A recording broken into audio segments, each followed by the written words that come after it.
இப்ப சமீப காலமாக தமிழகத்துல ஒரு ஜல்லிக்கட்டு கருத்தாப்புல இன்னைக்கு மிக சிறப்பாக மிக வேகமாக வளர்ந்து கொண்டிருக்கிற துறை வந்து தற்சார்பு வாழ்வியல் அல்லது தற்சார்பு கலைகள் அப்படிங்கிற மாதிரி ஒரு செய்திகள் போயிட்டு இருக்குது.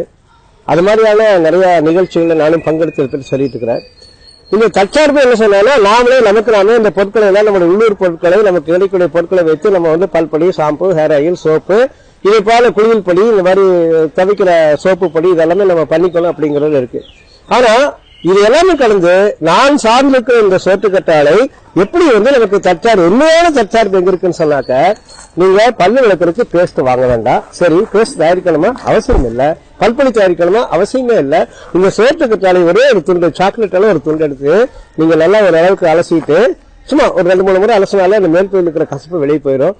வாயில போட்டு நல்லா மென்று நீங்க விரல நல்லா வந்து தேய்ச்சி எடுத்தீங்கன்னு சொன்னாக்க அழகா ஒரு மியூசிக் வரும், கீச்சு ஒரு சத்தம் வரும். அதை என்ஜாய் பண்ணிட்டு நீங்க தொடிச்சீங்கன்னா இந்த ஓரல் கேவிட்டி இருக்கிற அத்தனை ஜேம்ஸும் வெளியே போயிடும். அங்க என்னெல்லாம் குற்றம் இருக்கிறதோ அது எல்லாமே சரியாயிடும். சொத்தை பல்லா, கரையா, அல்ல வேற பல் வலியா, இது எல்லாமே சரியாயிடும். எனக்கு வந்து ஒரு விபத்துல என்னுடைய பல்கள் போன முன்னாடி அதை காப்பாத்துறதுக்கு ரொம்ப பயனுள்ளதா இது இருக்கு. ஓகே, இது பண்ணிட்டுமா? சரி, இந்த வீணா போகக்கூடிய சோற்றுக்கற்றாழைய அதாவது கடைசி அந்த பாட்டம் பீஸ் அடுத்தது போல பின்னாடி அந்த நுனி இருக்கும், அதை கொஞ்சம் சீவிட்டு நீங்க சேவிங் பண்றதுக்கு முன்னாடி லேசா அந்த முகம் முழுக்க நல்லா அழுத்தி தேய்ச்சிட்டு பின்னாடி நீங்க சேவ் பண்ணி பாருங்க. அந்த தோல் வந்து இயற்கையா அந்த ஒரு நெகிழும் தன்மையோட சாதாரணமா நமக்கு வந்து நல்லா வலுவழுப்பா இருக்கும். அதுல சேவ் பண்ண பின்னாடி ஆப்டர் சேவ் லோஷன் ஆகும். இதை வந்து நீங்களே தேய்ச்சிட்டீங்கன்னு சொன்னாக்க அந்த புண்ணோ அல்லது வேற ஏதாவது வெட்டுக்காயங்களோ சிராய்ப்புள் இருந்தா கூட இதுவே புண்ணு ஆத்திரும். இப்ப சாதாரணமா நம்ம பயன்படுத்தக்கூடிய சேவ் கிரீம்ல என்ன இருக்குன்னா, தோலை டீசென்சிட்டைஸ் பண்ணக்கூடிய, அதாவது உலர் விளக்கு செல்லக்கூடிய சாராய அந்த குடும்பத்தை சேர்ந்த, அதாவது வந்து ஸ்பிரிட், ஆல்கஹால், கொடாயின், இப்படி வந்து பல விதமான அந்த சாராய பொருட்கள் இருக்கும். அது ஒவ்வொரு முறையும் நாம் பயன்படுத்தும் தோலை செயலிழக்க வச்சு உலர் விளக்க வச்சு அப்படி இன்னும் போனா இந்த நாளடைவில் இந்த தோல் வந்து வயதான மாதிரி ஒரு தோற்றத்தை உருவாக்கிவிடும். அதுக்காக இயற்கையாவே நம்ம இது மாதிரி இயற்கையாவே நிறைய விஷயங்கள் இருக்கு. அதுல சோற்றுக்கற்றாழை ஒரு முதன்மையானது. அடுத்து அதில் குளிக்கிறதுக்கு சாதாரணமா வந்து இன்னைக்கு வந்து ஒரு சோப்போ அல்ல ஷாம்போ வாங்கி நம்ம பயன்படுத்துவது மாசமான சராசரி ஒரு குடும்பத்துல கூட 100 ரூபாய் 150 ரூபாய்க்கு மேல செலவாகிறது சாதாரணமா. அப்படி இருக்கிற நம்ம தவிர்க்கணும். நமக்கு இயற்கையாவே நமக்கு வேணும்னு சொன்னாக்க இந்த சோற்றுக்கற்றாழை ஜெல்லை எடுத்துட்டு கொஞ்சம் மிக்சியில போட்டு நீங்க தண்ணியை ஊத்தாம அரைச்சிட்டீங்கன்னா ஒரு கூழ் மாதிரி கிடைக்குது. இந்த கூழ் எடுத்து சாதாரண நீங்க தலையை கரைச்சிக்கலாம், ஹேர் வாஷ் பண்ணிக்கலாம், பாடி வாஷ் பண்ணிக்கலாம். இப்படி வந்து நீங்க என்னன்னா சோப்பு குளிக்கிறதுக்காகவும் பயன்படுத்தப்படுகிறது. இதனுடைய பாட்டம் பீஸ அழகா எடுத்துட்டு அந்த தோலை மட்டும் கொஞ்சம் நீக்கிட்டு நீங்க பண்ணினீங்கன்னா பெண்களுக்கு மிக அற்புதமான ஒரு என்ன சொல்றது பர்சனல் ஹைஜீனிக் ப்ராடக்ட்னு சொல்லலாம். குறிப்பா மாதவிடாய் காலங்கள்ல அதே மாதிரி இந்த பெண்களுக்கு வந்து இந்த வெள்ளைப்படுதல் என்று சொல்லக்கூடிய அந்த ஒயிட் டிஸ்சார்ஜ் இருக்கும். அப்ப வந்து அவங்களுக்கு ஒரு பேட் ஸ்மெல் இருக்கும். இது எல்லாமே எடுக்கணும். இதுல நம்ம அது ஒரு வகையில குணமாக்குறதுக்காக இல்ல, அதை சுத்தப்படுத்துறதுக்காக நம்முடைய இந்த சோற்றுக்கற்றாழை பயன்படுத்தினாங்கன்னா மிக அற்புதமா இருக்கும். குறிப்பா சில பேருக்கு அக்குள் பகுதியில இந்த பிறப்புறுப்பு பகுதியில நிறைய பாக்டீரியாக்கள் வேர்வை மூலமா சேர்ந்து அது நிறைய ஒரு மாதிரி ஒரு வாடை வரும். அதுக்கெல்லாமே நீங்க ஒரு நாளைக்கு ஒரு முறையாவது இந்த சோற்றுக்கற்றாழையை வந்து கூழாகவோ அல்லது ஜெல்லாகவோ அல்லது அப்படியே நீங்க அந்த பெரிய கட்டியாகவோ எடுத்து நீங்க பயன்படுத்தும் போது அழகா வந்து உங்களுக்கு தோலுடைய இது அமைப்பு கைவிரல் கன்றைக்கு இது. உங்களுக்கு கிளியோபாத்ரா வந்து இந்த சோற்றுக்கற்றாழை மிக அதிகமாக பயன்படுத்தினாக வரலாறு இருக்கிறது. அலெக்சாண்டர் வந்து இந்த சோற்றுக்கற்றாழை மிக அதிகமாக பயன்படுத்தினா சொல்றாரு. காந்தியடிகள் கூட இந்த சோற்றுக்கற்றாழையினுடைய சிறப்பை இளமையாக இருப்பதற்கு இது ஒரு காரணம் என்று குறிப்பிட்டதாக சில இடத்துல பதிவில் இருக்கு. இப்படி சிறப்பு வாய்ந்த வரலாற்றுள்ள சிறப்பு வாய்ந்தவர்கள் எல்லாமே சொல்லக்கூடிய அளவுக்கு இந்த சோற்றுக்கற்றாழை பயன்பாட்டில் இருக்கு. கிளியோபாத்ரா தன்னுடைய அளவுக்கு அதாவது இந்த கழுதைப்பாலும் சோற்றுக்கற்றாழையும் பயன்படுத்துவதாக வரலாற்று குறிப்புகள் சொல்கின்றனர். அலெக்சாண்டர் வந்து இந்த உலகத்தை அவ்வளவு தூரம் வென்றுட்டு வந்த எல்லா நாடுகளையும் வென்றுட்டு வந்தாருன்னு சொன்னாக்க ஒரே ரகசியம் அவருடைய குரு அரிஸ்டாட்டில் சொன்னது என்னன்னு சொன்னாக்க, இந்த போர் போகும்போது நம்முடைய போர் வீரர்கள் உடனடியாக குணமாகி வெளிவரணும். அதுக்கு என்ன பண்ணணும்னா, அந்த காலத்துல போர் கருவிகள் எல்லாமே குத்தீட்டிகள், வேலு, கத்தி இவைகள் தான் இருந்தது. அதனால காயம்பட்டுன்னு சொன்னாக்க அந்த சீக்கிரமா அந்த புண்ணு ஆறாது. அந்த புண்ணு நம்முடைய போர் வீரர்கள் ஆறணும்னு சொன்னாக்க இந்த சோற்றுக்கற்றாழை பயன்படுத்தினீங்கன்னா உடனே புண்ணு ஆயிடும், செப்டிக் ஆகாது. அப்படிங்கிற காரணத்துக்காக அவர்கள் ரகசியமாக இந்த சோற்றுக்கற்றாழை பயன்படுத்தினால எதிரி நாட்டைக்கிறவரை இவங்க வேகமாக குணமாகி வெளியே வந்து இந்த போர் வீரர்கள் யாருமே டேமேஜ் ஆகாம ரொம்ப தூரமா பாதிக்காம இவங்க ஆளுனால அவர்னால இந்த ஒவ்வொரு நாடுகளையும் பிடிக்க முடியுதுன்னு சொல்லிட்டு சில பேர் சொல்லுவாங்க. ஆக அப்படிப்பட்ட ஒரு சோற்று கற்றாழைத்தை நம்ம இன்னைக்கு வெளிப்புற உபயோகத்துக்காக காயம், சுடுப்புண்கள், ஏதாவது நீங்க பர்ன் ஆயிடுச்சு, பாலோ அல்லது இதாயிடுச்சு, அல்லது ஏதாவது தீப்புண் பட்டுடுச்சு, அந்த மாதிரி நேரத்துல இந்த சோற்று கற்றாழைங்களை அழைச்சி மேலால போட்டீங்கன்னா புண்ணு ஆகும், புண்ணு ஆறும். அதே நேரத்தில் உங்களுக்கு பருதலா அந்த தோல்ல டேமேஜ் இல்லாம பார்த்துக்கூடிய அளவுக்கு இதுல அந்த அல்கலைன் மேட்டர்னு சொல்லக்கூடிய வலுவழுப்பான அந்த விஷயம் அதை அதை பொருட்படு அதை கேர் எடுத்துக்கும். ஓகே, அப்படிப்பட்ட ஒரு சோற்று கற்றாழை நம்ம உடல் குளிக்கிறதுக்காக கழுத்து பகுதியில கருப்பா இருக்குதா தினசரி தேய்ச்சிடுவாங்க. அக்கல் பகுதியில அதே மாதிரி அப்டமன் பகுதியில உங்களுக்கு கொழுப்பு அதிகமாகி அப்டமன் பல்ஜி என்று சொல்லக்கூடியவங்க இதை தினசரி மேல பயன்படுத்திட்டு இருந்தா ஓரளவு சரியாகுதுன்னு சொல்லி கேள்விப்பட்டிருக்காங்க. நான் எதுவும் ட்ரை பண்ணல. பர்த் மார்க் பெண்களுக்கு பிரசவத்துக்கு பின்னாடி வரக்கூடிய இந்த பர்த் மார்க் இதை தேய்ச்சிட்டு வந்தாங்கன்னா அது குறைவதாக சொல்லியிருக்காங்க. அதே மாதிரி கீழே கால் பகுதியில அந்த பெடிக்கூர் மெனிக்கூர் என்று சொல்லக்கூடிய அளவுல விரல் சுத்தம் பண்ணுறதுக்காக தான் நம்ம பண்ணிக்கலாம்.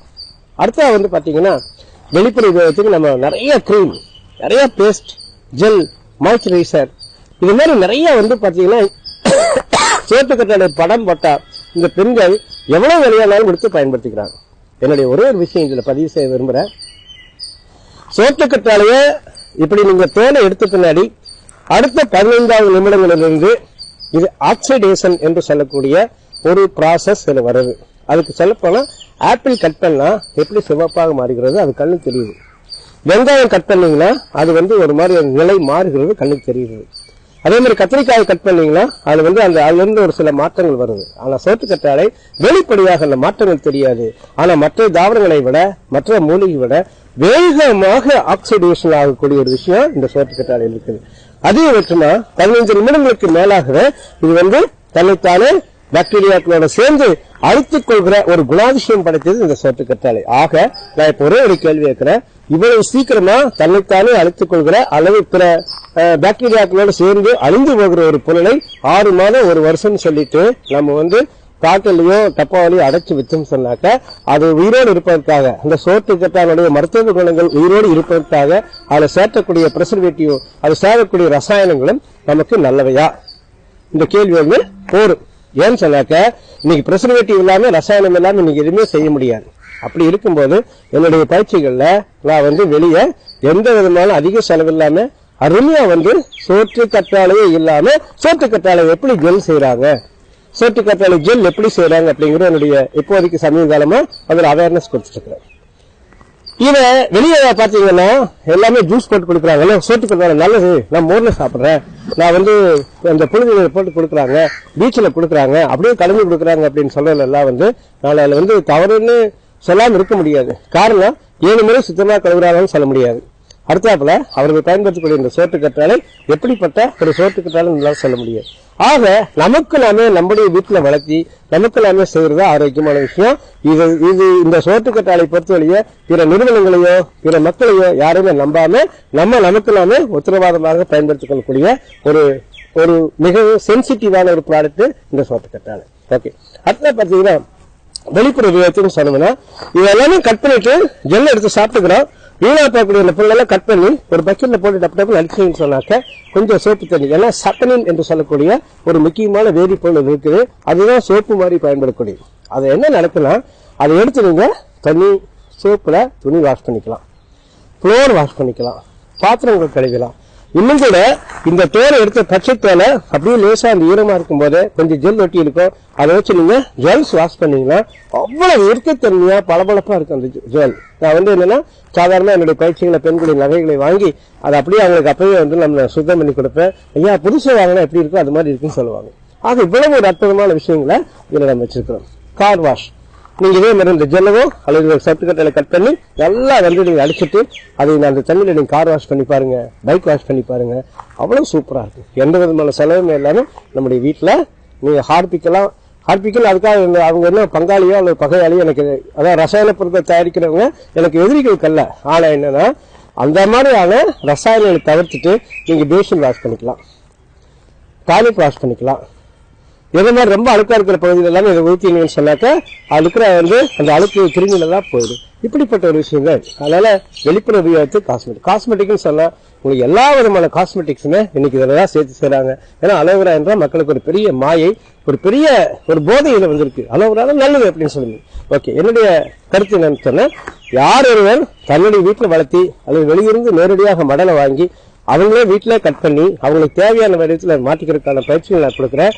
இன்னைக்கு என்னுடைய ஒரு 25 ஆண்டுகள்ல 2-3 லட்சம் மக்களுக்கு மேல நான் நேரடியாக பயிற்சி கொடுத்திருக்கிறேன். அவங்க எல்லாமே சோற்று கற்றால எங்க பார்த்தாலும் சரி 100 ரூபாய்னாலும் விலை கொடுத்து வாங்கக்கூடிய அளவுக்கு அதை பற்றி செய்திகள் தெரிஞ்சிருக்கிறாங்க. ஒரே விஷயம், அவர்களுக்கு இந்த சோற்று கற்றாலை கிடைப்பதில்லை. வளர்த்திட்டு இருக்கிறவங்களுக்கு யார் வாங்குறாங்க தெரியல, தேவைப்படுவங்களுக்கு யார் விளைக்கிறாங்கன்னு தெரியல. இதுக்கு நடுவில் இருக்கக்கூடிய மீடியேட்டர்ஸ் இது அதிகமா லாபம் பார்க்கறதுனால நமக்கு பிரச்சனைகள் இருக்கிறது. அதனால விவசாயிகள் நான் என்ன சொல்றேன்னா, தோற்று போகாத மாற்று பெயர் சோற்று கற்றாழை என்று அவர்களுக்கு பயிற்சி கொடுக்கிறேன். தென்னை நிலத்தில் சோற்று கற்றாழையின் பங்கும் பயனும் மிகவும் சிறப்பானது என்று தென்னை வளர்த்தவருக்கு நான் சொல்லிக் கொடுக்கிறேன். கால்நடைகளை கோசாலைகளுக்கு சென்று இலவசமா பயிற்சி கொடுக்கிறேன். கால்நடைகளுக்கு பொதுவா இது அற்புதமான மருந்து. சினை பிடிக்காம இருக்கிற பிரச்சனை போயிடும்.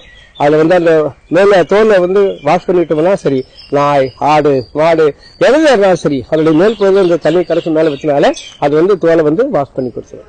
அப்படிப்பட்ட ஒரு அற்புதமான விஷயத்தை நம்ம கையில் எடுத்துக்கிறோம். இன்னொன்னு பாத்தீங்கன்னா, உணவுன்னு சொல்ல போனா பெரிய விஷயம், அது மிகப்பெரிய விஷயம். நான் இப்ப சாதாரணமாக 20 பொருட்களுக்கு மேலாக இந்த உணவை நான் இந்த சோற்று கற்றாழை வைத்து உள்ள சாப்பிடக்கூடிய அருந்தக்கூடிய உணவாக படைத்துக் கொண்டிருக்கிறேன்.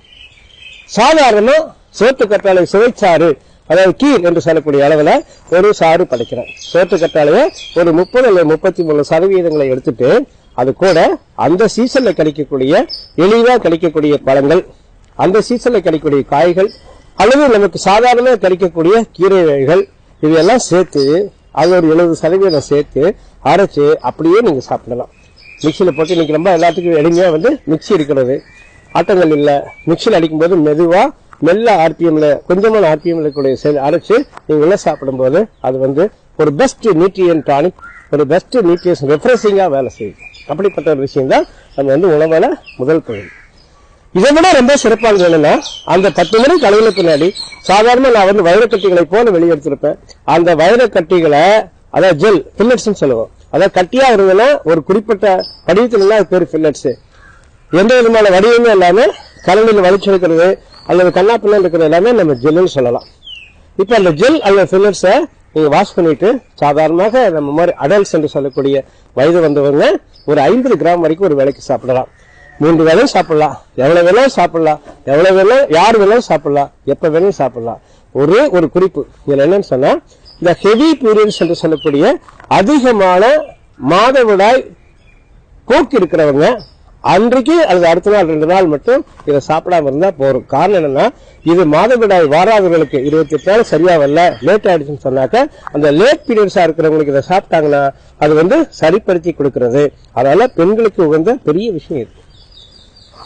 அப்படி நீங்க தினசரி காலையில சாதாரணமா வெறும் வயிற்றுலயோ அல்லது சாப்பிட்ட பின்னாடியோ எப்ப வேணாலும் இது எவ்வளவு வேணா சேர்த்திக்கலாம். அப்படிங்கறதுல இந்த ஒரு சில அதாவது ஃபர்ஸ்ட் ட்ரைமஸ்டர் என்று சொல்லக்கூடிய முதல் 3 மாதம் கர்ப்பம் உள்ளவர்கள் சாப்பிடாம இருக்கிறது நல்லது.